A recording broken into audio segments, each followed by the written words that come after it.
Hello दोस्तों, PW only IAS के इस यूट्यूब चैनल पे आप सबका स्वागत है। आज हम लोग इस बुक की सीरीज में चैप्टर 10 पढ़ेंगे, यानी कि 10वां चैप्टर पढ़ेंगे। और आज जिस टेक्नोलॉजी के बारे में हम लोग अध्ययन करेंगे, पढ़ेंगे, वो है नैनो प्रौद्योगिकी या नैनो टेक्नोलॉजी। बहुत ही इंपॉर्टेंट है, बहुत ही ज्यादा इंटरेस्टिंग है ये टेक्नोलॉजी। इसको आप समझेंगे, जानेंगे, एग्जाम के लिए भी काम आएगा और बड़ा मजा आने वाला है। तो हम लोग स्टार्ट करते हैं, लेकिन स्टार्ट करने से पहले आप लोगों के लिए एक जरूरी इंफॉर्मेशन है, और वो इंफॉर्मेशन है हमारे यूपीएससी से एसोसिएटेड ऑनलाइन बैचेस के बारे में। हमारा जो यूपीएससी ऑनलाइन बैच संकल्प जो 2026 के लिए लोग टारगेट कर रहे हैं, जो भी स्टूडेंट टारगेट कर रहे हैं, उनके लिए अवेलेबल है मात्र 11,999 रुपए में। इसके अलावा टाइटन 2026 बैच 11,999 में अवेलेबल है। इसके अलावा सृजन 2025 जिसमें प्रीलिम्स, मेंस और मेंटरशिप प्रोग्राम है, यह भी 11,800 रुपए में अवेलेबल है। प्रहार 2025 जो लोग 2025 में एग्जाम देने जा रहे हैं, उनके लिए 7,999 मात्र में अवेलेबल है। यूपीएससी ऑप्शनल बैच 2025 के लिए 8,999 में अवेलेबल है। और साथ ही साथ यूपीएससी प्रारंभ 2027 जो लोग 2027 को टारगेट कर रहे हैं, उनके लिए हमारा बैच 34,999 में अवेलेबल है। तो आप इसे ज्वाइन कर सकते हैं। तो अगर हम लोग नैनो टेक्नोलॉजी की बात करें बच्चों, तो नैनो टेक्निक का ये दो शब्दों से मिलकर बना हुआ शब्द है नैनो तकनीक। नैनो का मतलब होता है वेरी स्मॉल, बहुत छोटा। तो पूछा जाएगा आपसे कि कितना छोटा। तो याद रखिएगा, नैनो एक स्केल है, यानी कि एक दूरी है। तो अगर 1 मीटर की दूरी को अगर हम ले लें, यानी 1 मीटर की स्केल को हम ले लें, तो 1 मीटर का जो अरबवां भाग होता है वो नैनोमीटर कहलाता है। 1 मीटर का बिलियंथ पार्ट, यानी 1 मीटर का अरबवां हिस्सा क्या कहलाता है? नैनोमीटर कहलाता है।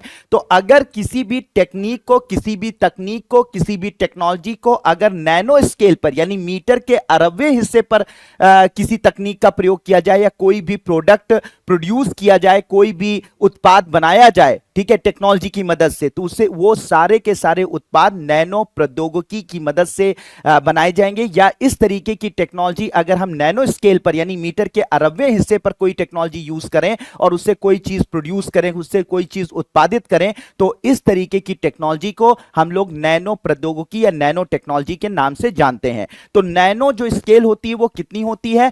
1 मीटर का अरबवां हिस्सा क्या कहलाता है? 1 नैनोमीटर कहलाता है। और नैनो स्केल पर अगर किसी टेक्नोलॉजी को यूज करके कोई भी प्रोडक्ट, कोई भी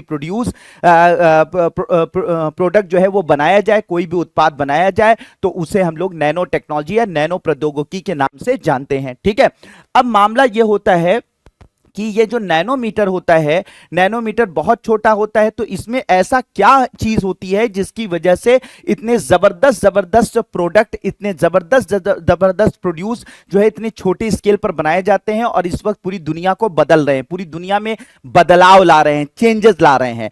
तो मैं आपको बताऊं, वाकई में ये एक ऐसी टेक्नोलॉजी है जिसकी मदद से दुनिया में बहुत कुछ बदल रहा है। ऐसे ऐसे प्रोडक्ट, ऐसे ऐसे उत्पाद मार्केट में आ रहे हैं जिसके बारे में आप सुनेंगे तो आप आश्चर्य से भर जाएंगे। अगर मैं आपको बात करूं, कुछ एग्जांपल अगर मैं देना चाहूं, तो इस वक्त आप लोगों ने सुना होगा रिंकल फ्री क्लॉथ्स, यानी कि ऐसे कपड़े जिनमें सिकुड़न ही नहीं होती है। तो ये बनाए जा रहे हैं नैनो टेक्नोलॉजी की। मतलब आप जो है वो किसी भी जो कपड़ा नैनो प्रौद्योगिकी से बनाया जा रहा है, स्पेशल कपड़ा बनाया जा रहा है, उसको आप तो उसको मरोड़ दीजिए, उसको जो है वो मोड़ दीजिए, कुछ भी कीजिए, उसमें प्रेस वगैरह कुछ ना कीजिए, लेकिन वो हमेशा बढ़िया सा सेट होकर आपके पास आ जाएगा। आप उसको एक बार झटका देकर पहन लीजिए, उसको प्रेस करने की जरूरत नहीं है, उसको आयरन करने की जरूरत नहीं है। ऐसे प्रोडक्ट, ऐसे कपड़े बनाए जा रहे हैं कहां पर? नैनो प्रौद्योगिकी की मदद से, नैनो फाइबर्स की मदद से। आजकल जो है वो पतली स्क्रीन्स बनाई जा रही हैं, जिससे कि आपकी मोबाइल स्क्रीन बहुत पतली हो जा रही है, कंप्यूटर स्क्रीन बहुत पतली हो जा रही है, हल्की हो जा रही है। तो ऐसे जो कंप्यूटर या इस तरीके के मोबाइल जो हल्के बनाए जा रहे हैं, पतले बनाए जा रहे हैं, वो भी नैनो टेक्नोलॉजी की मदद से चलाए जा रहे हैं। इसका उपयोग, नैनो टेक्नोलॉजी का जो उपयोग हो रहा है वो मेडिकल फील्ड में बहुत ज्यादा है। मेडिकल फील्ड में नैनो सर्जरी की जा रही है। बॉडी के अंदर कुछ रोबोट्स, नैनो रोबोट्स बॉडी में डाल दिए जाएंगे, वो बॉडी में जाएंगे, ऑर्गन्स पर पहुंचेंगे, जिन ऑर्गन को उन्हें ऑपरेट करना होगा, उनकी सर्जरी करनी होगी, उन ऑर्गन्स को कट करेंगे, और कट करके आपकी बॉडी से, आपके ब्लड के थ्रू इसको बाहर कर देंगे। और पता लगा आप कमरे के अंदर बैठे, यानी नैनो रोबोट्स इतने छोटे होंगे, जरा सोचिए, 1 मीटर के अरबवें हिस्से के बराबर वो रोबोट्स होंगे, आपको आंखों से दिखाई भी नहीं पड़ेंगे, आपकी बॉडी में नसों के द्वारा डाल दिए जाएंगे, टारगेट पर पहुंचेंगे, टारगेट ऑर्गन्स पर, टारगेट अंगों तक पहुंचेंगे, और उनको काट काट कर उनमें मरम्मत करके और उसके बाद बाहर निकल आएंगे। इससे क्या होगा, आप बैठे बैठे ब्लडलेस सर्जरी हो जाएगी। यानी बैठे हैं और पता लगा ऑपरेशन थिएटर में डॉक्टर के साथ चाय पी रहे हैं और डॉक्टर के साथ चाय पीते पीते आपकी सर्जरी कंप्लीट हो गई। तो इस तरीके की सर्जरी की बात का ऐसे नैनो रोबोट्स आ रहे हैं। ठीक है, इसके अलावा जो है बहुत सारी बीमारियों का पता लगाने में नैनो टेक्नोलॉजी का यूज किया जा रहा है। पहले जिस बीमारियों का पता नहीं हो पाता था नॉर्मल स्कैनिंग की मदद से या नॉर्मल जो है वो डायग्नोसिस के जो तरीके हैं, एक्सरे, सीटी स्कैन या फिर और भी एमआरआई से नहीं पता हो पाता है था कुछ बीमारियों का, तो ऐसी गंभीर बीमारियों का पता इस नैनो टेक्नोलॉजी की मदद से, नैनो डायग्नोसिस की मदद से कुछ ऐसे रोबोट्स बनाए जा रहे हैं, नैनो रोबोट्स, कुछ ऐसे मटेरियल बनाए जा रहे हैं जिनकी मदद से आपके शरीर के अंदर समय से पहले, समय रहते रहते आपकी बॉडी में उस बीमारी का पता लगाया जा सकेगा और आसानी से उसका इलाज किया जा सकेगा। तो बीमारियों का पता लगाने में इसका यूज हो रहा है। इसके अलावा इसका यूज स्पेस टेक्नोलॉजी में हो रहा है। हल्के जो है वो स्पेस जो शिप होते हैं, यानी कि जो हमारे अंतरिक्ष यान होते हैं, उनको बनाने में इसका उपयोग किया जा रहा है। तो बहुत सारी जगहों पे इस नैनो टेक्नोलॉजी का यूज हो रहा है। वाकई में ये दुनिया को बदल रही है। अब बात ये आती है कि सर ये वाकई में ऐसी ऐसी चीजें बनाई जा रही हैं। अभी मैं और भी बहुत डिटेल में इस पर चर्चा करूंगा, बहुत सारी डिटेल में इस सब पर बात करूंगा। इसके एप्लीकेशन, मतलब इनके एप्लीकेशन को आप जानेंगे तो आपको मजा ही आ जाएगा। ठीक है, तो अब बात ये हो रही है कि सबसे पहले ये सवाल उठता है, सर इतनी जबरदस्त आप टेक्नोलॉजी बता रहे हैं, आप बता रहे हैं कि ऐसे सिकुड़न रहित कपड़े इससे बनाए जा रहे हैं, हल्के वायुयान बनाए जा रहे हैं, हल्के जो है अंतरिक्ष यान बनाए जा रहे हैं, आप ये बता रहे हैं कि बैठे बैठे सर्जरी हो जाएगी, सब कुछ तो आप बता रहे हैं। लेकिन सबसे पहले ये बताइए कि नैनो टेक्नोलॉजी में आपने कहा कि नैनो स्केल पर कोई टेक्नोलॉजी यूज हो, ठीक है, और कोई चीज प्रोड्यूस की जाए या कोई चीज बनाई जाए तो उसे नैनो टेक्नोलॉजी कहते हैं। लेकिन इस नैनो स्केल पर, इतनी छोटी स्केल पर जो आपको आंखों से दिखाई भी नहीं पड़ती, इतना छोटा जो है वो कह सकते हैं, मतलब कह सकते हैं कि इतने छोटे साइज में आखिर कर क्या रहे हैं, समझ रहे हैं क्या कर क्या रहे हैं? आखिर इतने छोटे साइज में पदार्थों के साथ, मैटर के साथ, मटेरियल के साथ आखिर किया क्या जा रहा है कि पता लगा कि ऐसे ऐसे प्रोडक्ट बन रहे हैं जो कि आज पूरी दुनिया में तहलका मचा रहे हैं। आखिर क्या कर रहे हैं? ठीक है, पहला क्वेश्चन।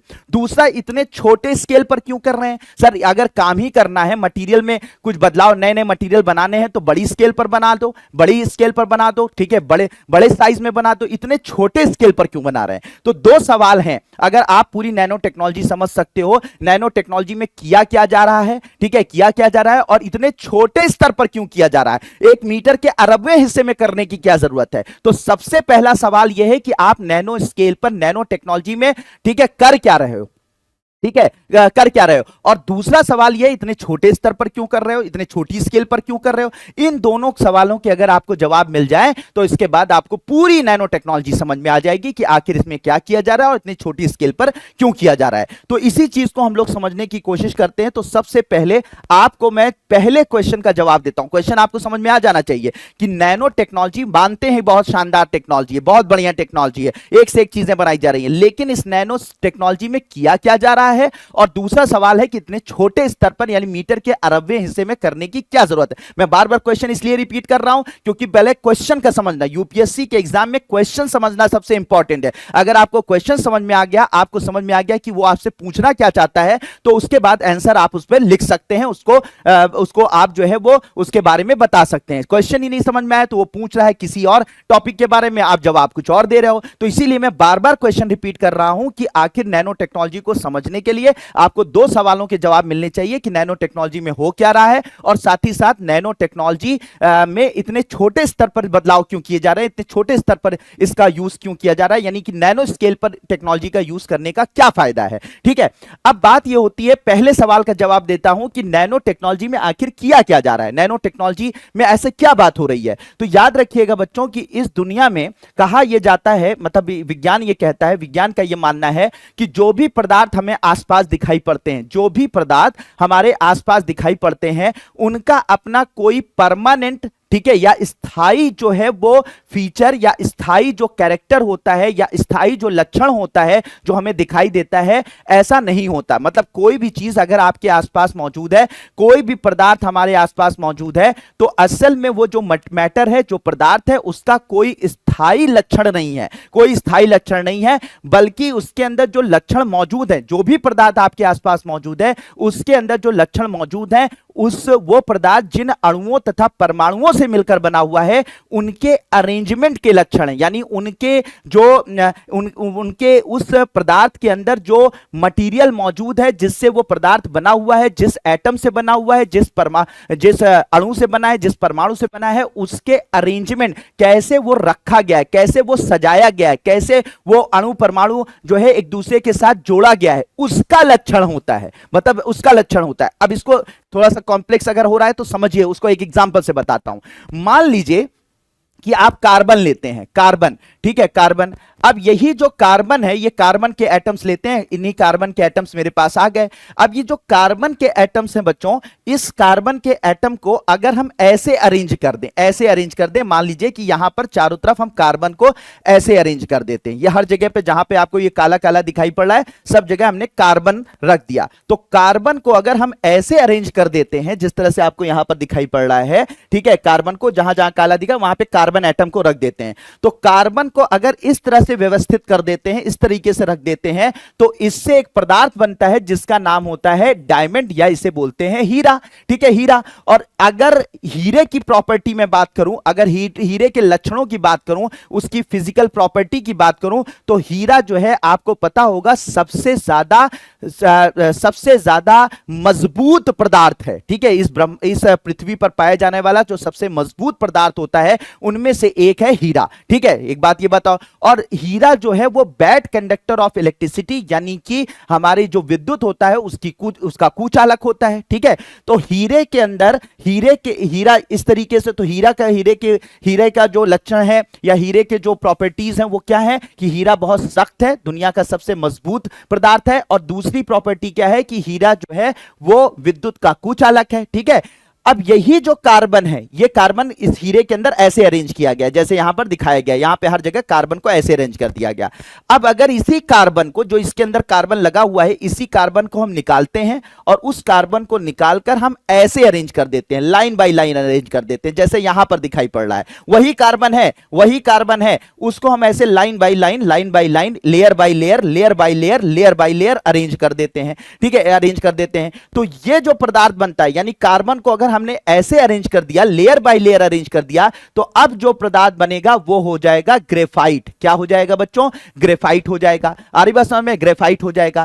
कार्बन, यानी कि कार्बन एटम वही है, परमाणु वही है, परमाणु को अगर ऐसे अरेंज कर दिया तो हीरा बन गया, और अगर इसी कार्बन को ऐसे अरेंज कर दिया, लेयर बाय लेयर अरेंज कर दिया, तो क्या बन गया? ग्रेफाइट बन गया। और ग्रेफाइट आपको क्या है? ग्रेफाइट बहुत ज्यादा सॉफ्ट होता है, उसका फिजिकल जो प्रॉपर्टी होती है, उसके जो भौतिक गुण होते हैं, वो क्या होता है? सॉफ्टनेस का होता है, बहुत ज्यादा सॉफ्ट होता है। और साथ ही साथ ये विद्युत का सुचालक होता है, यानी इलेक्ट्रिसिटी का गुड कंडक्टर होता है। ठीक है, तो अब आपको इस एग्जांपल से समझ में आ रहा होगा कि अगर आप हीरे को देखते हैं और हीरा आपको सख्त दिखाई पड़ता है या विद्युत का कुचालक दिखाई पड़ता है, तो आप ये नहीं कह सकते हैं कि ये इसकी परमानेंट प्रॉपर्टी है, ये हमेशा ऐसे रहेगा। अगर उसके अंदर मौजूद जो कार्बन है, अगर उसके अरेंजमेंट को चेंज कर दिया जाए, उसकी व्यवस्था को बदल दिया जाए, तो वही हीरा, ठीक है, उसके कार्बन, इसके अंदर से कार्बन को निकालकर अगर हम इसकी व्यवस्था को बदल दें, उसके अरेंजमेंट को चेंज कर दें, तो वही कार्बन क्या रूप ले लेता है? ग्रेफाइट का रूप ले लेता है, जो क्या है? बिल्कुल उल्टा है, यानी बहुत ज्यादा सॉफ्ट है, बहुत ज्यादा नरम है, और साथ ही साथ विद्युत का सुचालक है। आ रही बात समझ में? तो इसका मतलब मैंने जो आपको पहले बात बताई थी कि मैंने क्या कहा था कि कोई भी पदार्थ जो हम अपने आसपास देखते हैं, उसका, उन पदार्थों का वो कोई परमानेंट गुणधर्म नहीं होता है। गुणधर्म डिपेंड कर, परमानेंट कोई गुणधर्म नहीं है, बल्कि गुणधर्म डिपेंड करता है कि उनके अंदर जो एटम्स या मॉलिक्यूल्स, यानी कि परमाणु और अणुओं का जो अरेंजमेंट है, व्यवस्था है, वो कैसे बनी हुई है। अगर उस व्यवस्था में बदलाव, यानी जिन अणुओं तथा परमाणुओं से वो पदार्थ आपको सामने जो दिख रहा है पदार्थ, उस जिन अणुओं तथा परमाणुओं से बना है, अगर उसके अरेंजमेंट को, उसकी व्यवस्था को बदल दिया जाए, तो क्या हो जाता है? पूरी की पूरी प्रॉपर्टीज, यानी पूरे के पूरे गुणधर्म बदल जाते हैं। आ रही बात समझ में? अब कुछ और एग्जाम्पल देख लेते हैं भाई, सीधी सी बात है। अब मजेदार एग्जाम्पल देख रहे हैं, जैसे हाइड्रोजन है, अगर हाइड्रोजन जो है वो अकेले है तो बहुत अच्छा जलता है, बहुत अच्छा ईंधन के रूप में यूज होता है, आपको पता है, ठीक है। उसी जगह पे ऑक्सीजन को अगर हम लोग देखते हैं, ऑक्सीजन अगर अकेले है तो ये बहुत अच्छा क्या होता है, ऑक्सीकारक होता है। ये क्या करता है, हाइड्रोजन को बहुत अच्छे से जला सकता है। तो आप सोचिए, हाइड्रोजन बहुत अच्छा सा ईंधन है, ऑक्सीजन एक बहुत अच्छा ऑक्सीकारक है, ये बहुत अच्छा जलता है, ये बहुत अच्छा जलाती है, यानी इसको जलाने में मदद करती है। अब यही जरा सोच लीजिए बच्चों कि ये हाइड्रोजन अकेले है, ठीक है, तो क्या है, बहुत अच्छा जलता है, और ईंधन के रूप में ये अकेले है तो ये बहुत अच्छा जलाती, यानी कि उस हाइड्रोजन को जलाने में मदद करती है। लेकिन इसी हाइड्रोजन और ऑक्सीजन के अरेंजमेंट को बदलकर कुछ इस तरीके का अणु बना दिया जाए, वाटर, तो वही उस आग को बुझा सकती है। मतलब ये बहुत अच्छे सा जलता है, ठीक है, अकेले होगा ये उसको जलाएगी, लेकिन यही दोनों को मिलाकर अगर पानी बना दिया जाए, H2O बना दिया जाए, तो वो उसी आग को बुझा सकती है, वो उसी ईंधन से लगी हुई आग को बुझा सकती है। तो इसमें क्या हुआ, यहां पर ऐसे अरेंज है, इंडिविजुअली अरेंज है, तो वो अलग अलग प्रॉपर्टीज हैं, लेकिन उन्हीं को अगर हम इस तरीके से अरेंज कर दें, H2O मॉलिक्यूल में, यानी H2O अणु में बदल दें, पानी के अणु में बदल दें, तो इसकी प्रॉपर्टी क्या हो जा रही, गुणधर्म बिल्कुल बदल जा रहा है और वो उसी आग को बुझा दे रही है। आ रही बात समझ में? तो इस तरीके से हम लोग देख रहे हैं कि अगर हम लोग किसी भी पदार्थ के अंदर मौजूद अणुओं तथा परमाणुओं की व्यवस्था में परिवर्तन कर दें, ठीक है, परिवर्तन कर दें, तो इससे क्या हो रहा है, पूरी की पूरी प्रॉपर्टीज, पूरी के पूरे गुणधर्म बदल जाते हैं, ठीक है। तो इसी चीज को वैज्ञानिकों ने समझा, समझा, ये बात तो मुझे लगता है आपको समझ में आ गई होगी। तो इसी चीज को वैज्ञानिकों ने बच्चों समझा और यह सोचा कि वाकई में अगर हम पदार्थों के अंदर मौजूद जो अणु है या परमाणु है उनकी व्यवस्था में बदलाव कर दें, तो नए गुणधर्म वाले पदार्थ मिल जा रहे हैं, अलग तरीके के पदार्थ मिल जा रहे हैं। तो ये सब तो नेचुरल है, यानी कि अगर हम डायमंड की बात करें तो ये तो प्राकृतिक है, ठीक है, ग्रेफाइट की बात करें तो ये भी प्राकृतिक है, ठीक है, इसका जो अरेंजमेंट है, व्यवस्था है, ये भी प्राकृतिक है, इसका जो अरेंजमेंट है, व्यवस्था है, ये भी प्राकृतिक है। तो वैज्ञानिकों ने सोचा कि ये अरेंजमेंट बदल रहा है, ये तो प्राकृतिक अरेंजमेंट है, हम क्यों ना अपने लैब के अंदर, अपनी प्रयोगशाला के अंदर हम इस अरेंजमेंट को बदलने की कोशिश करें। इन्हीं जो परमाणु हैं, इन्हीं परमाणुओं की जो व्यवस्था है, यानी कि इनका जो अरेंजमेंट है, उनको हम बदल कर देखें। हो सकता है हमें कुछ नया पदार्थ मिल जाए, हो सकता है कुछ ऐसा पदार्थ मिल जाए जो अभी तक धरती पर नहीं पाया जाता। बस यही सोच थी और वैज्ञानिकों ने क्या किया कि परमाणुओं और अणुओं के अरेंजमेंट को, इनकी व्यवस्था को बदलना शुरू किया और बदलते बदलते बदलते बदलते कुछ ऐसी व्यवस्थाएं या कुछ ऐसा अरेंजमेंट या कुछ ऐसे पदार्थ प्राप्त कर लिए जो आज पूरी दुनिया में नैनो तकनीक के उत्पाद कहला रहे हैं, नैनो तकनीक से बने हुए प्रोड्यूस कहला रहे हैं। और आज दुनिया में उनकी प्रॉपर्टी ऐसी है जो पहले किसी भी पदार्थ में नहीं पाई जाती थी, और उन्हीं से कुछ ऐसे मटेरियल बनाए जा रहे हैं, कुछ उनका उपयोग किया जा रहा है जो कि आज दुनिया में बदलाव ला रही हैं। तो मुझे लगता है मेरे प्यारे बच्चों, आपको बहुत अच्छे से समझ में आ गया होगा कि आखिर इसमें क्या किया जा रहा है। अगर कोई पूछे आपसे कि नैनो टेक्नोलॉजी में क्या हो रहा है, तो आप बताइए नैनो टेक्नोलॉजी में नैनो स्केल पर, यानी मीटर के अरबवें हिस्से पर क्या किया जा रहा है, जो परमाणु तथा अणु हैं उनकी व्यवस्था में बदलाव करके, उनकी अरेंजमेंट में चेंज करके, उनकी वो जिस तरीके से एटम एक दूसरे पर के साथ जुड़े हुए हैं, उनके उस जुड़ाव को बदलकर हम क्या कर सकते हैं, अलग अलग भौतिक और रासायनिक गुण वाले पदार्थ प्राप्त कर सकते हैं। और अगर कोई ऐसा पदार्थ जो हमारे मानवता के लिए लाभकारी होगा, ऐसे पदार्थों को अलग करके और उनका उपयोग किया जा रहा है, ठीक है, इस वक्त मार्केट के अंदर, ठीक है। तो ये बात आपको समझ में। तो अब ऐसे पदार्थ कैसे कौन कौन से बनाए गए, तो ऐसे पदार्थों में अगर एग्जाम्पल देखें तो एक फ्लोरीन नाम का पदार्थ है। इसमें क्या हुआ, यहां पर कार्बन ऐसे था, ये कार्बन ऐसे था, ये सब नेचुरल था, लेकिन वैज्ञानिकों ने क्या किया, लैब के अंदर कार्बन को फुटबॉल, जैसे फुटबॉल होती है ना, तो फुटबॉल में जहां जहां जोड़ होते हैं वहां वहां पर कार्बन को अरेंज करके देखा, वहां पे कार्बन को अरेंज करके देखा, जहां जहां फुटबॉल के जोड़ होते हैं वहां पर इसी कार्बन को उठा उठाकर हम वैज्ञानिकों ने क्या किया कि उस जगह पर जोड़ दिया, उस जगह पर उसको ऐड कर दिया, ठीक है, ऐड कर दिया जहां जहां पे फुटबॉल के जोड़ टाइप के होते हैं। तो फुटबॉल शेप का एक अणु बनाया गया, जहां पर फुटबॉल शेप का का अणु बनाया गया और ये जो फुटबॉल शेप का अणु है वहां पर जहां जहां फुटबॉल के जब कोई शेप लेती है तो फुटबॉल में आपने देखा होगा जोड़ होते हैं, तो उन जोड़ों पर हमने क्या किया, कार्बन लगा दिया।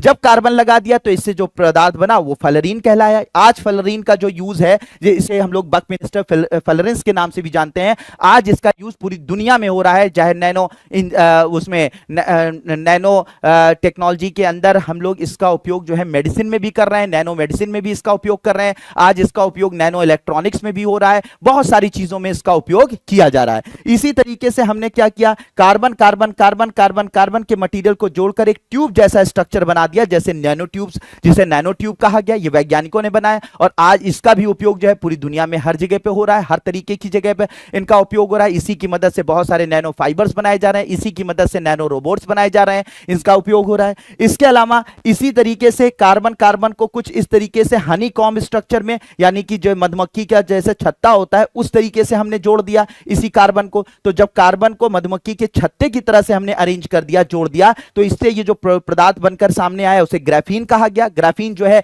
एक ऐसा नैनो टेक्नोलॉजी से बना हुआ पदार्थ है जो है वो गुड कंडक्टर है, बहुत अच्छा कंडक्टर है, बहुत अच्छा सुचालक है। इसके अलावा ये बहुत ज्यादा मजबूत है, इसके अलावा ये फ्लेक्सिबल भी है और साथ ही साथ ये इतना पतला है कि अगर एक mm यानी कि 1 mm यानी सेंटीमीटर के 10वें हिस्से में हिस्से की मोटी अगर परत बनाई जाए, सेंटीमीटर इतना होता है, उसका 10वें हिस्से में अगर एक मोटी परत मतलब 1 mm की परत बनाई जाए तो उसमें 40 लाख शीट 4 मिलियन शीट आ सकती हैं ग्राफीन की, इतना पतला है। तो सोचिए, हल्का अगर आपको वायुयान बनाना है, अगर आपको हल्का मोबाइल फोन बनाना है, अगर आपको हल्का जो है वो कंप्यूटर स्क्रीन बनानी है, आपको बिलबोर्ड बनाना है जिस पर प्रचार हम लोग करते हैं, तो आप इससे बना सकते हैं। सोलर पैनल बनाना है, इससे बना सकते हैं, ये बनाया जा रहा है। आ रही बात समझ में? तो ये सारी चीजें की जा रही हैं। तो ये सारे पदार्थ कैसे बनाए जा रहे हैं बच्चों? ये सारे के सारे पदार्थ जो बनाए जा रहे हैं वो अरेंजमेंट में बदलाव करके, यानी पदार्थ। अब आप कहेंगे सर क्या कार्बन के ही अरेंजमेंट में कार्बन के एटम को ही लिया जाता है, किसी और पदार्थ को नहीं लिया जा सकता? नहीं, ऐसा नहीं हो सकता। कार्बन ले सकते हैं, नाइट्रोजन ले सकते हैं, ऑक्सीजन, डिपेंड करता है कि आप क्या बनाना चाहते हैं। यहां पर ये एक बेस्ट एग्जांपल कार्बन वाला आपको समझ में आता है, इस वजह से इसको मैंने कार्बन वाले एग्जांपल्स लिए हैं, ठीक है। इसके अलावा और भी मटेरियल से आप बना सकते हैं। आ रही बात समझ में? अब पहले सवाल का तो आपको मुझे लगता है जवाब मिल गया होगा, जिसमें मैंने सवाल क्या पूछा था? सवाल ये था कि नैनो टेक्नोलॉजी में आखिर किया क्या जा रहा है। तो आप बताएंगे नैनो टेक्नोलॉजी में अणुओं तथा परमाणुओं के व्यवस्था में बदलाव करके नए नए गुणधर्मों वाले पदार्थ बनाए जा रहे हैं, ठीक है। व्यवस्था में परिवर्तन होने के कारण जो पदार्थों का गुणधर्म होता है वो बदल जाता है और इसी का फायदा जो है वैज्ञानिक उठा रहे हैं, उसको लैब के अंदर जो है नए नए गुणधर्मों वाले पदार्थों को बना रहे हैं। अब जो दूसरा क्वेश्चन था कि सर इतने छोटे स्तर पर क्यों बना रहे हैं, तो याद रखिएगा बच्चों, इतने छोटे स्तर पर यानी कि नैनो स्केल पे क्यों बना रहे हैं। अगर मान लीजिए व्यवस्था में बदलाव करना है,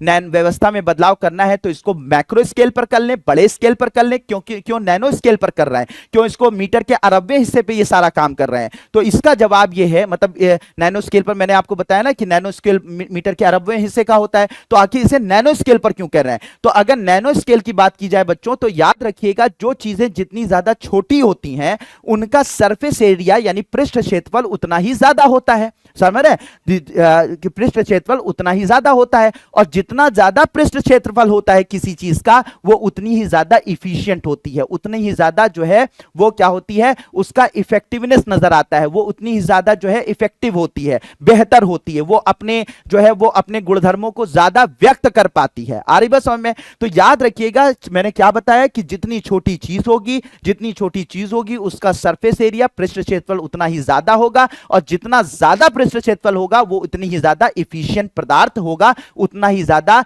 जो है वो उसका जो गुणधर्म होगा वो व्यक्त हो पाएगा, ठीक है। तो हम लोग क्या करते हैं कि हम लोग असल में जो पदार्थ होता है वो उसको हम मिनिमम किस लेवल पर छोटा कर सकते हैं कि उसके पृष्ठ क्षेत्रफल को बढ़ाने के लिए। तो याद रखिएगा पृष्ठ क्षेत्रफल को बढ़ाने के लिए जो मिनिमम स्केल यानी न्यूनतम स्तर पर जिस पर हम अणुओं तथा परमाणुओं पर हम बदलाव कर सकते हैं वो स्केल आती है 1 से लेकर 100 नैनोमीटर। क्या है? 1 से लेकर 100 नैनोमीटर। मतलब ये आपसे इसका मतलब समझिए कि अगर मतलब आपसे पूछा पूछा जाए कि कौन सा न्यूनतम स्तर है, कौन सा ऐसा सबसे छोटा स्तर है जिस पर हम लोग जो अणुओं तथा परमाणुओं की जो व्यवस्था है या अरेंजमेंट है उनमें बदलाव कर सकते हैं, तो न्यूनतम स्केल क्या है, 1 से लेकर 100 नैनोमीटर। तो क्योंकि हम लोग अणुओं तथा परमाणुओं की व्यवस्था में परिवर्तन जो न्यूनतम स्तर पर कर सकते हैं, 1 से लेकर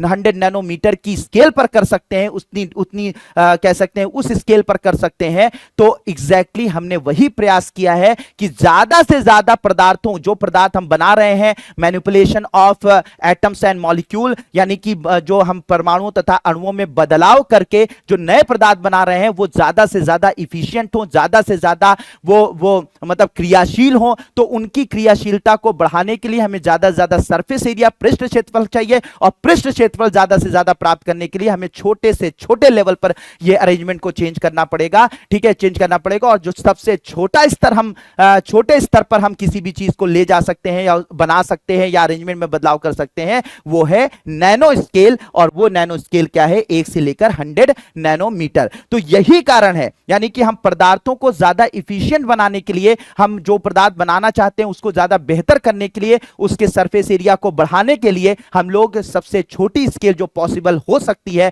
वो 1 से लेकर 100 नैनोमीटर के बीच में ये काम कर सकते हैं। इसी वजह से हम ये सारा काम किस पर कर रहे हैं, नैनो स्केल पर कर रहे हैं, ठीक है, नैनो स्केल पर कर रहे हैं। तो नैनो स्केल पर क्यों किया जा रहा है, मुझे लगता है इसका भी जवाब आपको मिल सकता है कि मानवता या वैज्ञानिक सबसे जो छोटी स्केल पर अगर मैनिपुलेशन कर सकते हैं पदार्थों का या अणुओं तथा परमाणुओं में बदलाव कर सकते हैं, तो वो सबसे छोटा, सबसे न्यूनतम स्तर नैनो स्केल होती है। इसी वजह से हम नैनो स्केल पर यह सारा काम कर रहे हैं, ठीक है, कर रहे हैं। कर क्या रहे हैं, अरेंजमेंट में बदलाव कर रहे हैं, नए पदार्थों को प्राप्त कर रहे हैं। इतने छोटे स्तर पर क्यों कर रहे हैं, क्योंकि इससे पृष्ठ क्षेत्रफल बढ़ जाए, छोटा चीज होगी, छोटी चीज होगी, उसका पृष्ठ क्षेत्रफल ज्यादा होगा, जिस चीज का पृष्ठ क्षेत्रफल ज्यादा होगा वो ज्यादा इफिशियंट होगी, वो ज्यादा जो है वो क्रियाशील होगी, वो ज्यादा जो है वो अपने अपने जो लक्षण है उनको व्यक्त कर पाएगी। तो होप कि मेरे प्यारे बच्चों ये बात भी आपको समझ में आ गई होगी, ठीक है, ये आ गई होगी। अब आपके ये सारी चीजें आपको समझ में आ गई होंगी। अब बात यह होती है कि सर नैनो स्केल पर पहुंचाने के लिए, नैनो स्केल पर पहुंचाने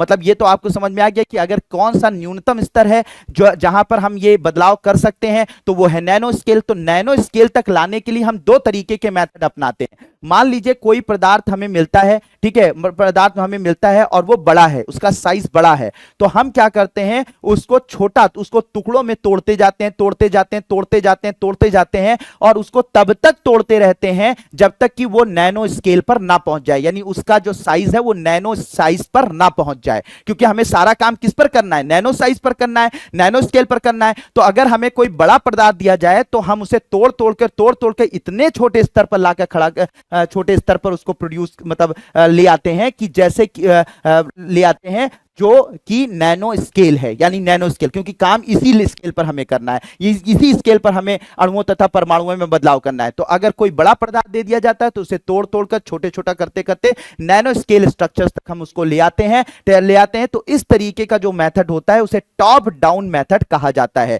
तो जब बड़े पदार्थों को तोड़ कर टुकड़ों में तोड़ते नैनो स्केल तक लाकर फिर उसमें मैनिपुलेशन करते हैं, बदलाव करते हैं अणुओं तथा परमाणुओं का, तो इस तरीके का मेथड नैनो टेक्नोलॉजी में टॉप डाउन मेथड के नाम से जाना जाता है। और अगर मान लीजिए उससे छोटा कोई पदार्थ होता है, छोटा पदार्थ होता है और हमें काम करना है नैनो स्केल पर, तो हम क्या करते हैं कि नैनो स्केल से अगर छोटा पदार्थ हुआ तो हम उन सारे पदार्थों को जोड़ फिर कहां लाते हैं, नैनो स्केल पर लाते हैं, यानी नैनो स्केल की साइज में लाते हैं, फिर उसमें मैनिपुलेशन करते हैं। तो इस तरीके का जो मेथड होता है उसे बॉटम अप मेथड के नाम से जाना जाता है। यानी छोटा पदार्थ है, यानी कि नैनो स्केल से भी छोटे छोटे अणु हमारे पास मौजूद है और हमें मैनिपुलेशन करना है नैनो स्केल पर, तो हम उन छोटे छोटे अणुओं को जोड़कर पहले नैनो स्तर तक बड़ा करते हैं, नैनो स्तर तक बड़ा करते हैं और फिर उसके बाद नैनो स्तर तक वो पदार्थ बड़ा हो जाता है। फिर उसके एटम्स या उसके जो परमाणु या अणु हैं उनमें बदलाव करके हम जो है नए पदार्थों का निर्माण करते हैं। तो इस तरीके का जो मेथड होता है या इस तरीके की जो अप्रोच होती है उसे बॉटम अप अप्रोच के नाम से जाना जाता है। तो नैनो स्केल तक पहुंचने के लिए, यानी यही इसी स्केल पर हमें काम करना है, इस डिटेल तक पहुंचने के लिए आप दो मेथड अपनाते हैं, एक टॉप डाउन मेथड अपनाते हैं और एक दूसरा बॉटम अप मेथड अपनाते हैं। ठीक है, तो होप मेरे प्यारे बच्चों ये बात भी आपको समझ में आ गई कि नैनो टेक्नोलॉजी में कौन कौन से अप्रोचेस यूज किए जाते हैं। अब आज की नैनो टेक्नोलॉजी जो काम कर रही है, ये नैनो टेक्नोलॉजी पॉसिबल कैसे हो पाई है? नैनो टेक्नोलॉजी पॉसिबल तभी हो पाएगी ना जब एटम और जो एटम्स हैं यानी कि जो परमाणु हैं उनको आप देख पाए, तभी तो अरेंजमेंट में बदलाव करेंगे, तभी एक परमाणु को उठाकर दूसरी जगह पर, दूसरी जगह के परमाणु को इस जगह पर लेकर आ पाएंगे। तो manipulation of atoms and molecules तभी पॉसिबल हो पाएगा जब अणुओं तथा परमाणुओं को आप देख पाए। और अणुओं तथा परमाणुओं को देखने के लिए कोई साधारण माइक्रोस्कोप या साधारण किसी इंस्ट्रूमेंट की जरूरत नहीं होती, बल्कि इसके लिए बहुत ही हाई फाई, बहुत ही एडवांस किस्म का माइक्रोस्कोप यूज किया जाता है। ठीक है, और उस माइक्रोस्कोप का नाम है स्कैनिंग टनलिंग माइक्रोस्कोप। तो याद रखिएगा बच्चों, अणुओं तथा परमाणुओं को में बदलाव करने के लिए, उसके अरेंजमेंट में बदलाव करने के लिए एक विशेष प्रकार का हम माइक्रोस्कोप यूज करते हैं और इस माइक्रोस्कोप को हम लोग स्कैनिंग टनलिंग माइक्रोस्कोप कहते हैं। इसलिए 1981 में इसको बनाया गया और इसमें परमाणु भी साफ साफ दिखाई पड़ते हैं, अणु परमाणु सब दिख जाते हैं और जब हमें आसानी से दिखाई पड़ते हैं तब हम उनकी व्यवस्था में, उनके अरेंजमेंट में चेंज कर सकते हैं। तो इस टेक्नोलॉजी, नैनो टेक्नोलॉजी में जो आज नए नए पदार्थ बनाए जा रहे हैं, नई नई चीजें बनाई जा रही हैं, इट इज ड्यू टू आपके scanning tunnelling microscope. Scanning tunnelling microscope की वजह से ही ये सारा पॉसिबल हो पाया है। ठीक है, तो ये होप कि मेरे प्यारे बच्चों ये बात आपको समझ में आ गई होगी। अब बात करते हैं सर इसके एप्लीकेशंस कहां पर हैं। एप्लीकेशन मैंने थोड़े बहुत पहले भी बताए, ठीक है, पहले बताया, लेकिन उसके बाद हम लोग और थोड़ा सा डिटेल में जाते हैं। तो सबसे ज्यादा जो इसका एप्लीकेशन है मेरे प्यारे बच्चों, वो है आपके हेल्थ में, यानी कि आपके स्वास्थ्य में इसका बहुत ज्यादा एप्लीकेशन है। स्वास्थ्य में मैंने आपको क्या बताया था, स्वास्थ्य में सबसे पहले तो नैनो रोबोट्स का यूज किया जा रहा है। स्वास्थ्य के क्षेत्र की अगर बात की जाए तो नैनो रोबोट्स की बात की जा रही है, आजकल हर जगह नैनो रोबोट्स की बात की जा रही है। ये नैनो रोबोट जो होंगे ये बॉडी के अंदर क्या करेंगे, सर्जरी करने का काम करेंगे, जाएंगे टारगेट सर्जरी करेंगे, उन्हीं सेल्स को, उन्हीं कोशिकाओं को शरीर से बाहर निकालेंगे जो कि खराब हो चुकी हैं, जो कि जिन्हें हमें काटकर बाहर निकालना। अभी हम लोग ऑपरेशन करते हैं तो पता लगा छोटी सी चीज को कट करने के लिए पहले पूरा पेट फाड़िए, फिर अंदर की लेयर्स काटिए, फिर उसके बाद ऑर्गन पे पहुंचिए, ऑर्गन पे पहुंचकर उस छोटी सी चीज को काटने के लिए बहुत सारे आगे पीछे चीजें काटी जाती हैं। लेकिन नैनो रोबोट्स क्या होंगे, जब आपकी बॉडी में होंगे आपको आंखों से दिखाई भी नहीं पड़ेंगे, वो बॉडी में आपके ब्लड के थ्रू जो है वेसल्स के थ्रू अंदर डाल दिए जाएंगे। ये जाएंगे टारगेट पर, सीधे ऑर्गन पर पहुंचेंगे, ऑर्गन पर एक एक सेल जो कि खराब हुई रहेगी या जिसे निकालना होगा उसे निकालेंगे और उसके बाद वो वापस उनको इसी ब्लड स्ट्रीम से वापस उनको बाहर निकाल लिया जाएगा। ठीक है, तो इससे क्या होगा कि आपको ब्लडलेस सर्जरी मिलेगी। सर्जरी करते वक्त ना कोई ब्लड बहेगा, ना कोई पेन होगा, ना कोई दर्द होगा, इस तरीके से काम होगा। तो इस तरीके से आजकल नैनो रोबोट जो है वो किसमें यूज होंगे, सर्जरी में यूज किए जा रहे हैं। किसमें, सर्जरी में, ऑपरेशन में यूज किए जा रहे हैं। इसके अलावा जेनेटिक मैनिपुलेशन, यानी कि हमारे शरीर के अंदर जो जीन होते हैं जिससे कि हमारा कैरेक्टर डिसाइड होता है, जिससे कि हमारा लक्षण, हमारे शरीर में ये जो सारे लक्षण मेरे शरीर में दिखाई पड़ रहे हैं, मेरा बाल, मेरी आंख, मेरी नाक, मेरे कान, मेरी स्किन, मेरी त्वचा, जो भी कुछ दिखाई पड़ रहा है ये हमारे शरीर के अंदर पाए जाने वाले जीनों की वजह से होती है। तो किसी भी शरीर के, किसी भी मनुष्य या किसी भी जानवर या किसी भी पौधे के अंदर जो भी कैरेक्टर्स या लक्षण दिखाई पड़ते हैं वो उनके अंदर मौजूद जीनों की वजह से होते हैं। तो हम क्या कर सकते हैं कि अगर आपके शरीर में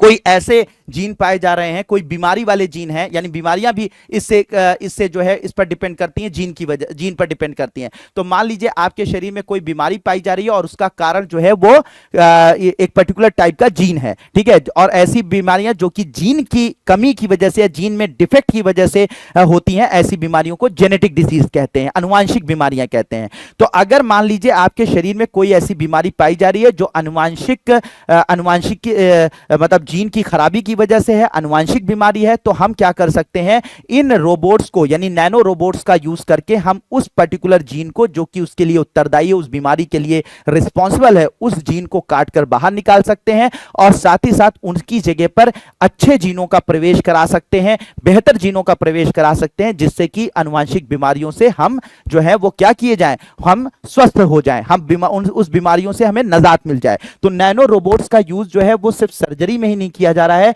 नैनो रोबोट्स का यूज जो है वो आनुवंशिक रूप से रूपांतरण में भी किया जा रहा है, आनुवंशिक बदलाव में भी किया जा रहा है। कितने आनुवंशिक बीमारियों को बीमारी को सही करने में किया जा रहा है, बीमारी को सही करने में किया जा रहा है, ठीक है, करने में किया जा रहा है, ठीक है, ये भी हो सकता है। इसके अलावा टारगेट यानी कि टारगेट तक उसको मेडिसिन को, मान लीजिए जैसे आपके सर में मान लो दर्द होता है, अब पता लगा आप जब दवा कोई खाते हैं, मान लीजिए कॉम्बीफ्लेम खाते हैं, तो कॉम्बीफ्लेम पहले जाती है आपकी आंत में, फिर आंतों से वो एब्जॉर्ब होती है, फिर उसके बाद आपके ब्लड स्ट्रीम में मिलती है, फिर उसके बाद जाके सर पर काम करती है। मान लो कोई सर पे कोई बीमारी है, तो अब ऐसी कंडीशन में आपकी ये पूरी बॉडी में ट्रेवल करके सीधे सर, फिर उसके बाद सर में पहुंचती है, फिर वहां पे काम करती है। तो सर में अगर कोई आपको बीमारी है तो वहां पर तो उसकी जरूरत है उस दवा की, लेकिन पूरे शरीर में जब ये घूमती है तो ये दवाइयां हैं क्या, केमिकल्स हैं ना, तो ये केमिकल्स हमारे पूरे शरीर में जब घूमते हैं तो हमारे शरीर के अन्य कोशिकाओं को नुकसान पहुंचाते हैं, ठीक है, इसीलिए कहते हैं ज्यादा दवा नहीं खानी चाहिए। अब यहां पर जो मॉडर्न मेडिसिन मतलब नैनो टेक्नोलॉजी वाली या नैनो मेडिसिन है, नैनो मेडिसिन में क्या होगा कि सीधे टारगेटेड मेडिसिन दी जाएंगी, मतलब आपकी बॉडी में एक नैनो सेंसर्स लगे होंगे, जो दवाएं लगी होंगी उनमें नैनो सेंसर्स होंगे, ये जो दवाओं के जो अणु होंगे उनमें नैनो सेंसर्स होंगे, ये जाएंगे आपकी बॉडी में, कहीं एक्टिवेट नहीं होंगे, ये जब उस ऑर्गन में यानी उस अंग में जहां पे उनको जरूरत होगी उस अंग में पहुंचेंगे, उन कोशिकाओं के संपर्क में आएंगे जिनको उस दवा की जरूरत होगी, तभी वो नैनो सेंसर्स क्या होंगे, एक्टिवेट होंगे और फिर वहीं पर दवा रिलीज हो जाएगी और वो दवा जाकर उन कोशिकाओं पर असर करेगी, उन कोशिकाओं को ठीक करेगी। लेकिन अदर जो बॉडी ऑर्गन्स हैं, जो अदर जो शरीर के अंग हैं, उन पर उन दवाओं का, उन रसायनों का कोई फर्क नहीं पड़ेगा। तो इससे क्या होगा, टारगेट यानी टारगेट मेडिसिन का जन्म हो रहा है, टारगेट मेडिसिन पर काम हो रहा है कि भैया जिस अंग को जरूरत है उसी अंग को दवा पहुंचे, अदर अंगों को या जो भी अदर जो हमारे शरीर के जो है वो कोशिकाएं हैं वो उससे क्षतिग्रस्त ना हो, उससे नुकसान ना हो उनको। तो इसके लिए आजकल क्या किया जा रहा है, इस तरीके के नैनो मेडिसिन का यूज किया जा रहा है जो टारगेट डिलीवरी करती हैं, ठीक है, टारगेट। तो नैनो मेडिसिन जो है इस तरह के नैनो टेक्नोलॉजी की मदद से बनाई जा रही है जो टारगेट सेलों तक हम जाकर काम करेंगी, किसी दूसरे अंग को डिस्टर्ब नहीं करेंगी। ये जो है ये उपचार कैंसर में बहुत ज्यादा लाभकारी है, बहुत सारे लोगों को कीमोथेरेपी दी जाती है, ऐसे केमिकल उनकी बॉडी में डाले जाते हैं कैंसर पेशेंट के, जो उनकी पूरी बॉडी को नष्ट कर देते हैं, खराब कर देते हैं। कैंसर सेल को मारने के लिए बॉडी में केमिकल्स डाले जाते हैं, दवाएं डाली जाती हैं, लेकिन वो कैंसर सेल को मारती तो हैं, लेकिन उसके साथ साथ जो नॉर्मल कोशिकाएं होती हैं उनको वो नष्ट कर देती हैं, जिसकी वजह से कैंसर पेशेंट को कीमोथेरेपी जब दी जाती है तो उसका शरीर कमजोर हो जाता है, बाल झड़ जाते हैं, ठीक है, उसका इम्यून सिस्टम कमजोर हो जाता है। अगर ये इस तरीके की मेडिसिन मार्केट में आ गई, ठीक है, और अब कुछ मेडिसिन आ भी रही हैं, तो ये सीधे जाकर कैंसर सेल्स को ही मारेंगी, अदर कोशिकाओं को नुकसान नहीं पहुंचाएंगी, जिससे कि उसके साइड इफेक्ट्स नहीं होंगे, ठीक है, नहीं होंगे। तो ये सारी चीजें होंगी। इसके अलावा जो है हार्ट अटैक के लिए नैनोटेक डिटेक्टर्स आ रहे हैं, हार्ट अटैक का पहले ही पता लगा लिया जाएगा। इसके अलावा वो धमनियों में पट्टिका की जांच करने के लिए नैनो चिप्स लगा दी जाएंगी कि आपकी धमनी में कहीं रुकावट तो नहीं है, कहीं पर आपको इसकी वजह से हार्ट अटैक का खतरा तो नहीं है। तो इस तरीके के नैनो चिप्स आ रहे हैं जो कि हार्ट अटैक को पहले से प्रिडिक्ट कर लेंगे। इसके अलावा आपको मैंने बताया कि नेत्र शल्य चिकित्सा में कीमोथेरेपी में नैनो कैरियर्स वही नैनो मेडिसिन से यूज की जाएगी जो मैंने अभी पहले बताया। इसके अलावा आप डायबिटीज की जांच करके और सही समय पर कितनी बॉडी में इंसुलिन की जरूरत है उसको रिलीज करने के लिए डायबिटिक पैड आ रहे हैं, आप बॉडी में बांध लीजिए और उसके बाद क्या है कि बॉडी जो है इसके जो नैनो सेंसर्स होंगे ये महसूस मतलब हमेशा इस बात को पता करते रहेंगे कि आपकी बॉडी बॉडी में ग्लूकोज का लेवल बढ़ रहा है या घट रहा है। अगर बढ़ रहा है तो उसको कम करने के लिए आपके नैनो पैड से इंसुलिन रिलीज हो जाएगी जब आपकी बॉडी को जरूरत होगी, और आपका बॉडी का ग्लूकोज का लेवल घट जाएगा। अभी ऐसा है कि हमें पता ही नहीं चलता, भैया नैनो हमने वो लगा लिया, क्या कहते हैं, इंसुलिन लगा ली, पता लगा पहले से ही उसमें ग्लूकोज कम है, और उसके बाद आपकी इंसुलिन जाने के बाद इंसुलिन का इंजेक्शन ले लिया और ग्लूकोज कम हो गया, तो पता लगा हाइपोगैलेस्मिया हो गया, मतलब क्या पता लगा कि ब्लड शुगर कम हो गया, उसकी वजह से इंसान बेहोश हो गया या उसकी जान भी जा सकती है। इसमें क्या होगा, नैनो पैड्स लगा लेंगे आप बॉडी में, तो नैनो पैड्स जो है आपकी बॉडी की रिक्वायरमेंट किस के हिसाब से आपकी बॉडी में इंसुलिन रिलीज करेगी जब उसकी जरूरत होगी। ठीक है, इसके अलावा मस्तिष्क संबंधी जो बीमारियां होंगी उनका पता लगाने में इसका यूज किया जा रहा है। आजकल नैनो गोल्ड पार्टिकल्स आए हैं। ठीक है, कौन से पार्टिकल, नैनो गोल्ड, ठीक है, पार्टिकल्स आ रहे हैं। ये जो नैनो गोल्ड पार्टिकल्स होंगे, ये अगर मस्तिष्क से जुड़ी जो बीमारियां हैं जैसे अल्जाइमर है, पार्किंसन है, ऐसे रोगों का पहले से ही पता लगा लेंगे। यानी आप जवान रहेंगे, अक्सर जो है पार्किंसन या वो अल्जाइमर जैसे रोग जो होते हैं बुढ़ापे में होते हैं, लेकिन आपको यंग स्टेज में ही, यानी जब आप जवान होंगे तो उसी वक्त जो है आपका पता लगा लिया जाएगा कि आपको इस तरीके के पार्किंसन या अल्जाइमर जैसे रोग हो सकते हैं, नहीं हो सकते हैं। तो उनको प्रिडिक्ट करने के लिए नैनो गोल्ड पार्टिकल्स का यूज किया जा रहा है। इसके अलावा आपकी बॉडी के अंदर नैनो स्पॉन्ज जो है वो बनाए जा रहे हैं। आपकी बॉडी के अंदर अगर कोई इंफेक्शन होता है या कोई हार्मफुल मटेरियल आपकी बॉडी में चला गया है, आपके ब्लड में मिल गया है, तो उसको सोखने के लिए, एब्जॉर्ब करने के लिए, हार्मफुल मटेरियल को, टॉक्सिन्स को, जहर को, उसको एब्जॉर्ब करने के लिए नैनो स्पॉन्ज आ रहे हैं। ठीक है, आ रहे हैं। इसके अलावा जो है अगर कैंसर कोशिकाओं का पता करने के लिए नैनो फ्लेयर्स आ रहे हैं। नैनो फ्लेयर्स की मदद से कैंसर कोशिकाओं का पता किया जाएगा कि बॉडी में कैंसर कोशिकाएं हैं कि नहीं है। इसके अलावा जो है इसके अलावा अगर बात की जाए तो इस क्वांटम डॉट्स आ रहे हैं। क्वांटम डॉट्स का जो यूज किया जाएगा वो क्या किया जाएगा, हमारी बॉडी में अंगों को ज्यादा विजिबल करने के लिए। जैसे सीटी स्कैन या एमआरआई जब होता है तो हमारी बॉडी के अंदर कुछ डाई डाली जाती है, वो डाई बॉडी में जाती हैं, हमारी बॉडी के अंगों के में पहुंचती हैं और बॉडी के अंगों में वो एक तरीके की, कह सकते हैं, एक चमक उत्पन्न कर देती हैं। ठीक है, तो जब सीटी स्कैन या एमआरआई किया जाता है तो उससे अंग साफ साफ दिखने लगते हैं, जिससे कि बीमारी का या अंग में जो भी बदलाव है उनका पता चल सकता है। लेकिन ये जो नैनो डॉट्स होंगे, ये क्वांटम डॉट्स होंगे, ये उस जो आज तकनीक यूज की जाती है बॉडी के ऑर्गन्स को, अंगों को विजिबल करने के लिए, बेहतर तरीके से देखने के लिए, उससे 1000 गुना ज्यादा बेहतर विजिबिलिटी देगा। यानी हमारे अंग, जब क्वांटम डॉट्स आपकी बॉडी में डाले जाएंगे तो ये क्वांटम डॉट्स बॉडी में जाकर हमारे सारे ऑर्गन्स को इतना ज्यादा विजिबल कर देंगे, यानी उसमें एक तरीके की चमक डेवलप कर देंगे, और उसकी वजह से जब उनका सीटी स्कैन या एमआरआई किया जाएगा तो बॉडी के ऑर्गन्स बिल्कुल साफ बिल्कुल क्लियर इमेज देंगे, जिसकी वजह से हम बीमारियों की आसानी से, ठीक है, पहचान कर सकते हैं। ठीक है, तो ये सब चीजें की जाएंगी। तो ये क्वांटम डॉट्स, इनका यूज किया जाएगा, बीमारियों का पता करने के लिए किया जाएगा।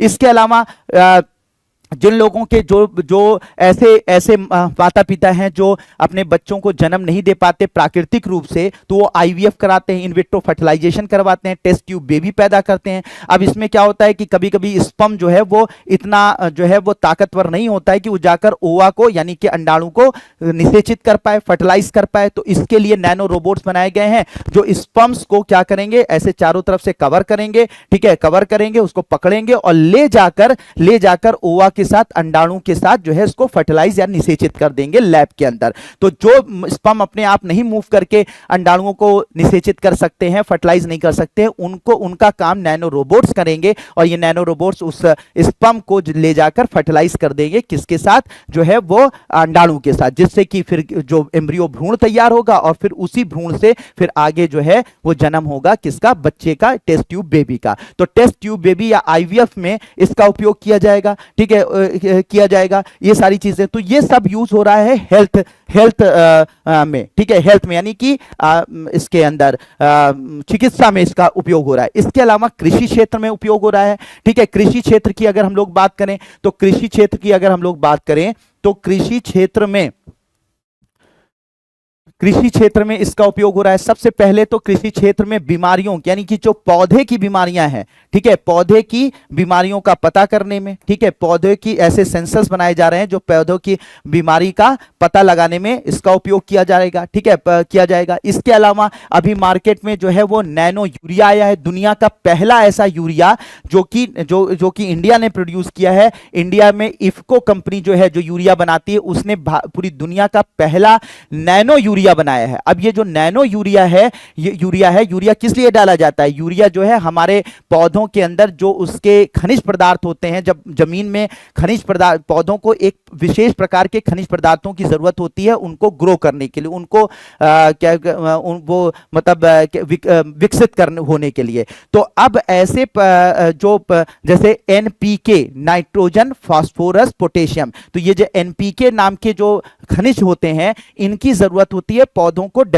डेवलप होने के लिए और पौधों को ग्रोथ करने के लिए, इन सब चीजों की जरूरत होती है। तो जब हमारे उसमें जमीन में नाइट्रोजन की कमी हो जाती है, फास्फोरस या पोटेशियम की कमी हो जाती है, तो हम उर्वरक डालते हैं खेतों के अंदर, फर्टिलाइजर्स डालते हैं, जिससे कि वो कमी पूरी हो जाए और फिर पौधे उस जमीन से जो है वो जरूरी जो है वो पदार्थ खींच के, जरूरी खनिज पदार्थ खींच के ग्रोथ बढ़िया से कर पाए।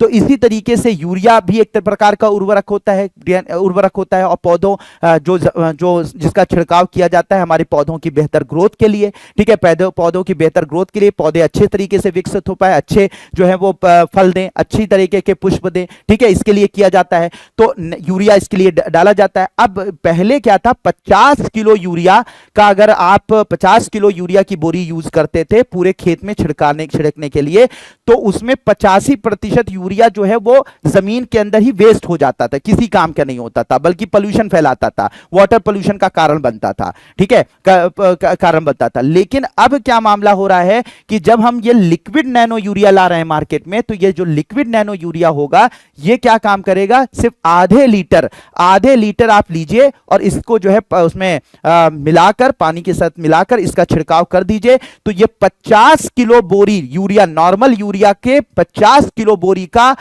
जो 50 किलो बोरी होती है यूरिया की, नॉर्मल यूरिया की, उसकी बराबरी करता है सिर्फ ये आधा लीटर का ये बॉटल, आधे लीटर। क्यों? क्योंकि ये जो है 85%, ये सीधे पत्तियों पर डाली जाती है और पत्तियों द्वारा 85% अवशोषित हो जाती है, ठीक है। तो ये जो नैनो यूरिया है, जहां पे आप 50 किलो की बोरी यूज करते थे, वहां यहां पर सिर्फ आधे लीटर की बोतल से आपका काम चल जाएगा। तो इससे फायदा क्या होगा, लागत कम करने में सहायक होगा, किसानों की आय में वृद्धि होगी, फसल उपज को बढ़ाएगा, पारंपरिक यूरिया से सस्ता होगा, मिट्टी की गुणवत्ता को बढ़ाएगा, क्योंकि वेस्ट जबरदस्ती का यूरिया नहीं जाता है, बल्कि उतना जाता है जितने की जरूरत होती है, ठीक है। तो पौधों जो हमारी जमीन में जो है इसकी वजह से पोल्यूशन होता था, वाटर पोल्यूशन होता था, उसका कारण बनता था, ये सब नहीं होगा, पौधों के पोषण में सहयोगी होगा। तो ये सब, तो ये नैनो यूरिया बनाया गया है इफको के द्वारा, ठीक है, जो सीधे पत्तियों में डाला जाएगा और पत्तियों द्वारा अवशोषित हो जाएगा, ठीक है। इसके अलावा अगर पर्यावरण की शुद्धि की बात की जाए, तो जल शुद्धिकरण के लिए ग्राफीन झिल्ली बनाई जा रही है। जल शुद्धिकरण के लिए पानी में बहुत सारे ऐसे मटेरियल पाए जाते हैं जो हमारे लिए टॉक्सिक हैं, जो हमारे लिए जहरीले हैं, ठीक है। तो हमारे पानी को शुद्ध करने के लिए हम लोग क्या यूज कर रहे हैं, ग्राफीन झिल्ली, ग्राफीन मेम्ब्रेन का यूज कर रहे हैं, जो कि पानी के अंदर जो भी कह सकते हैं कि वेस्ट मटेरियल होंगे या कोई ऐसे हानिकारक पदार्थ होंगे, उनको ये फिल्टर कर देगी, जिससे हमारा पानी शुद्ध हो जाएगा और हम बीमारियों से बच जाएंगे। इसके अलावा अपशिष्ट जल की सफाई, यानी जो आपके घर में सीवेज वाटर निकलता है, उस सीवेज वाटर की सफाई के लिए नैनो कण बनाए जा रहे हैं, नैनो पार्टिकल्स बनाए जा रहे हैं। ये नैनो पार्टिकल्स क्या करेंगे, जो भी आपके घर से सीवेज वाटर होगा उसको साफ करके उससे शुद्ध पानी अलग कर देंगे, जिनका आप उपयोग खेतों में कर सकते हैं, और साथ ही साथ अशुद्धियां अलग करने में ये सहायक होंगे। इसके अलावा प्रदूषण, जो आजकल बहुत बड़ा गंभीर मसला बना है, तो इसके लिए नैनो सेंसर आ रहे हैं, जो क्या करेंगे, पर्यावरणीय प्रदूषण को कैसे पहचान पाएंगे या उसको सेंस कर पाएंगे और बता देंगे कि कितना प्रदूषण इस वक्त हमारे एटमॉस्फेयर में या हमारे पानी में मौजूद है। तो प्रदूषणों को की जांच करने के लिए नैनो सेंसर का उपयोग किया जा रहा है, ठीक है, उपयोग किया जा रहा है। तो इसका मतलब यह पर्यावरण को बचाने के लिए, पर्यावरण में भी नैनो टेक्नोलॉजी का उपयोग हो रहा है।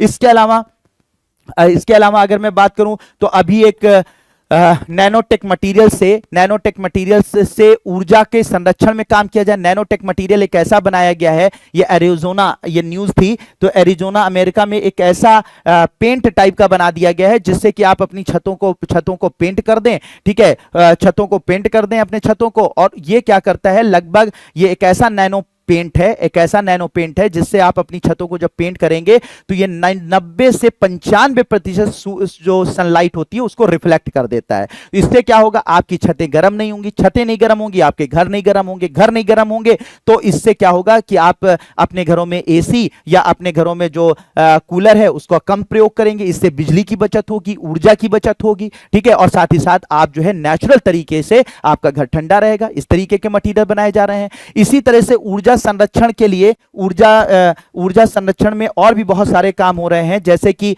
कुछ नैनो पार्टिकल्स हैं, जो है वो पार्टिकल्स हैं, नैनो कण हैं, जिनका उपयोग किया जा रहा है कि जो आपके ये कह सकते हैं कि पौधों के जो कह सकते हैं वेस्ट मटेरियल होते हैं, जो अपशिष्ट पदार्थ होते हैं पौधों से निकल, जैसे आपके घरों के आमने सामने आपके गार्डन में जो है पत्तियां होती हैं, सब ये सारी जो होती हैं पत्तियां होती हैं, गिरी होती हैं, वो बेकार होती हैं, किसी काम की नहीं होती। तो पौधों के जो अपशिष्ट पदार्थ होते हैं, पौधों की पत्तियां वगैरह जो गिर जाती हैं, उनको आप जो है एक बॉक्स में रखिए, ठीक है, एक बॉक्स में इकट्ठा कर लीजिए सारे कूड़े करकट को, और फिर नैनो कण स्पेशली आ रहे हैं उनको डाल दीजिए। ये नैनो कण क्या करेंगे, इन पौधों की पत्तियों में मौजूद जो कार्बोहाइड्रेट होगा, ठीक है भाई, ये सब कार्बोहाइड्रेट से बने होते हैं ना ये सारे के सारे, ठीक है। तो इनमें जो पौधों की पत्तियों में कार्बोहाइड्रेट है या जो भी इस तरीके के कार्बोहाइड्रेट टाइप के मटेरियल होते हैं, उनको ये क्या करेगा, आपके बायोफ्यूल में या जैव ईंधन में कन्वर्ट कर देगा। किस में बदल देगा, जैव ईंधन में बदल देगा। और इस जैव ईंधन का उपयोग आप अपनी गाड़ियों में कर सकते हैं, ये भी काम हो रहा है। तो विशेष नैनो कण बनाए जा रहे हैं जो क्या करेंगे कि हमारे जो अपशिष्ट पदार्थ होंगे या फिर पौधों से निकलने वाले अपशिष्ट पदार्थ होंगे, उनसे जैव ईंधन उत्पन्न किया जाएगा, ठीक है, जैव ईंधन उत्पन्न किया जा रहा है। ये सारे काम हो रहे हैं। इसके अलावा नैनो पेंट्स बनाए जा रहे हैं।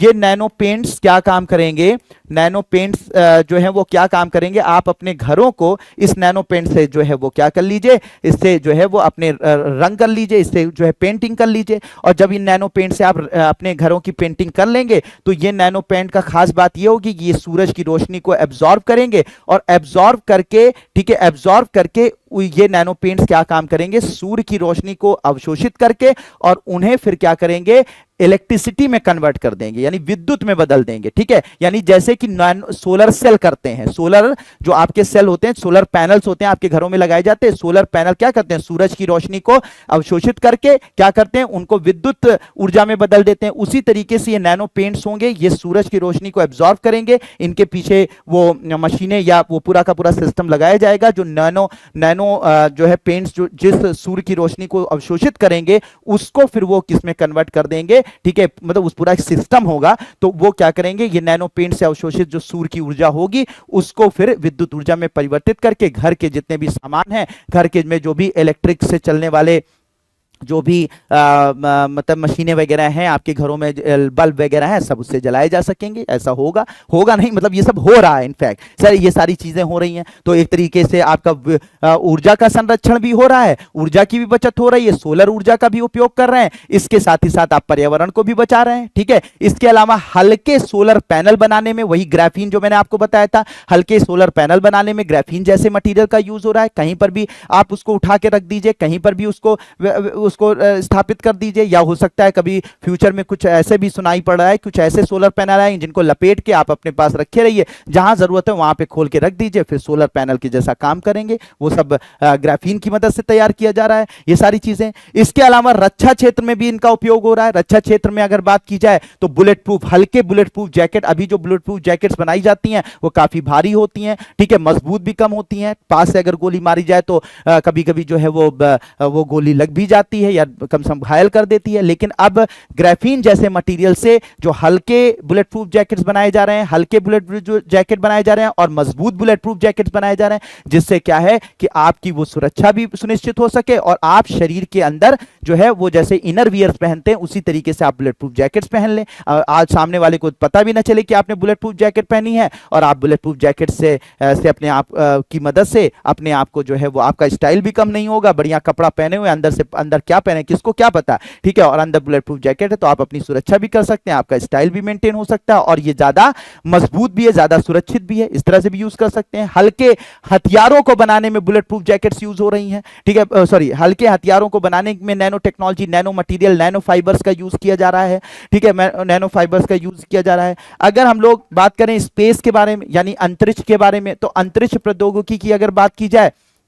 तो अंतरिक्ष प्रौद्योगिकी में हल्के हल्के जो अंतरिक्ष यान होते हैं, ठीक है, हल्के अंतरिक्ष यान बनाने में इनका उपयोग किया जा रहा है। हल्के अंतरिक्ष यान होंगे तो आसानी से उनको लॉन्च करने में ज्यादा फ्यूल, ज्यादा ईंधन नहीं खर्च करना पड़ेगा, आसानी से वो उड़ान भर सकेंगे, ठीक है। तो हल्के अंतरिक्ष यान कुछ ऐसे नैनो मटेरियल, ऐसे प्रोडक्ट बनाए जा रहे हैं जो वायुयान हो चाहे अंतरिक्ष यान हो, उनको क्या कर देते हैं, हल्का कर देते हैं, उनका वेट कम कर देते हैं, जिससे उनको उड़ाने में कम से कम फ्यूल की जरूरत होती है, कम से कम ईंधन की जरूरत होती है और वो जाके अंतरिक्ष में सैटेलाइट को स्थापित करना हुआ या किसी मतलब अगर अंतरिक्ष यात्री को भेजना हुआ तो आसानी से भेजा जा सकता है। तो हल्के जो अंतरिक्ष यान है या वायुयान है उनको बनाने में हम लोग इसका यूज कर रहे हैं। अभी हाल में एक न्यूज आई, बड़ी मजेदार न्यूज है, ठीक है, न्यूज है कि भाई हमारा एक जापान जो है वो स्पेस एलिवेटर बना रहा है, यानी एक ऐसी लिफ्ट बना रहा है जो स्पेस में जाएगी। क्या बना रहा है? स्पेस एलिवेटर बना रहा है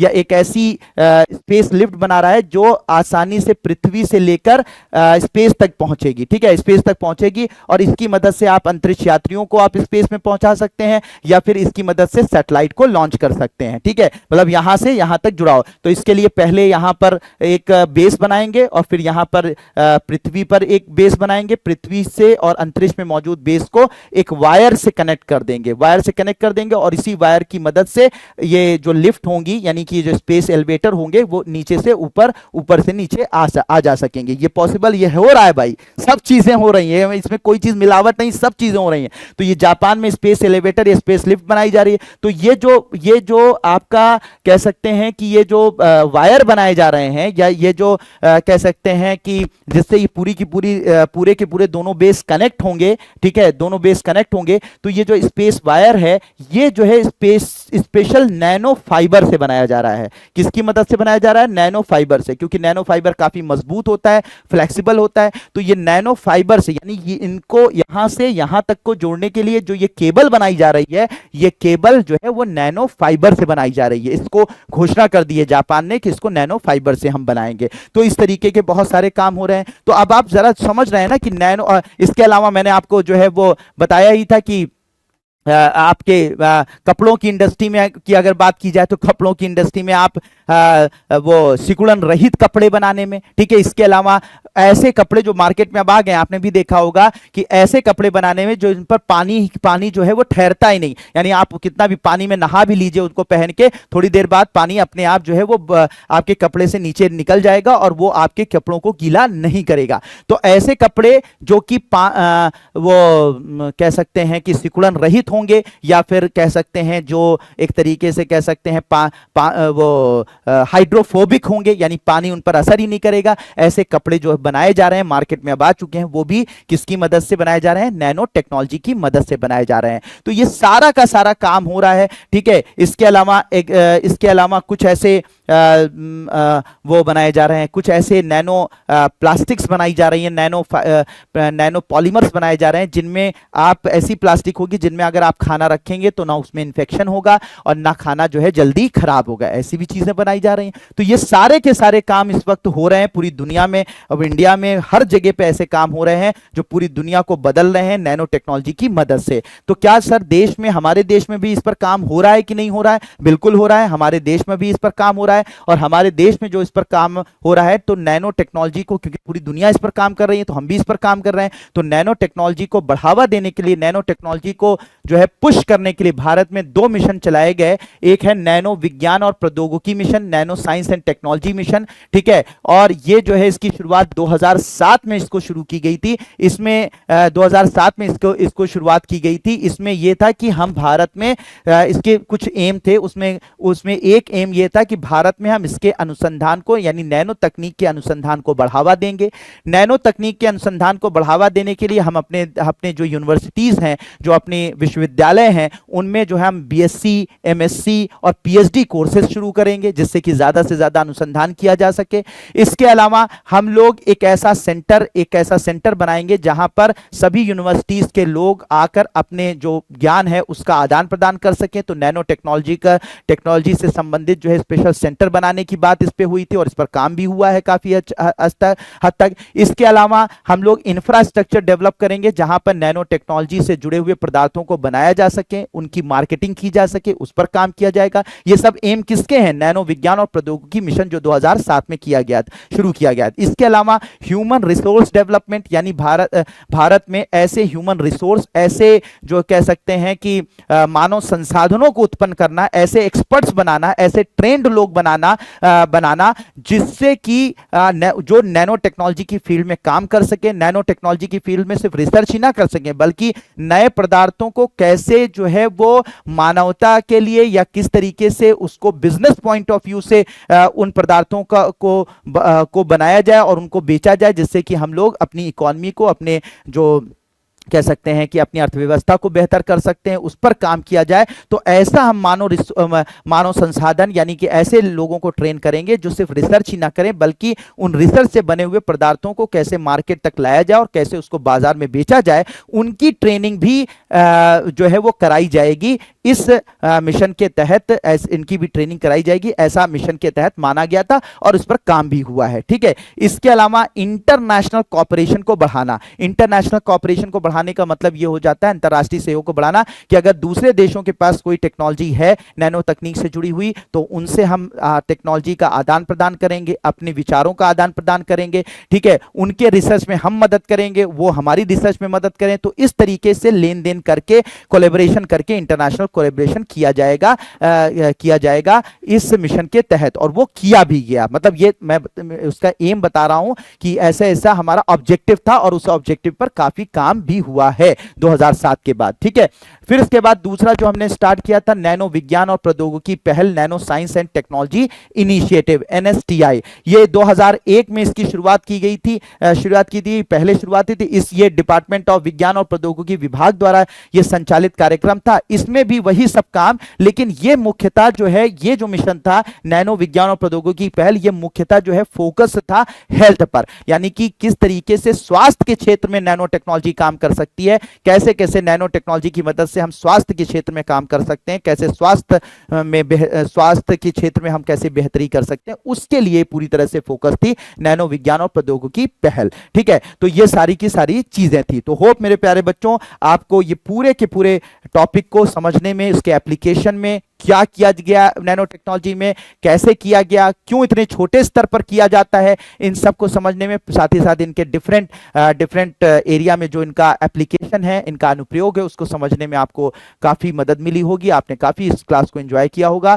तो इस क्लास में इतना ही, आगे मिलते हैं नेक्स्ट टॉपिक में और बेहतर चीजों के साथ। Thank you so much and may God bless you all.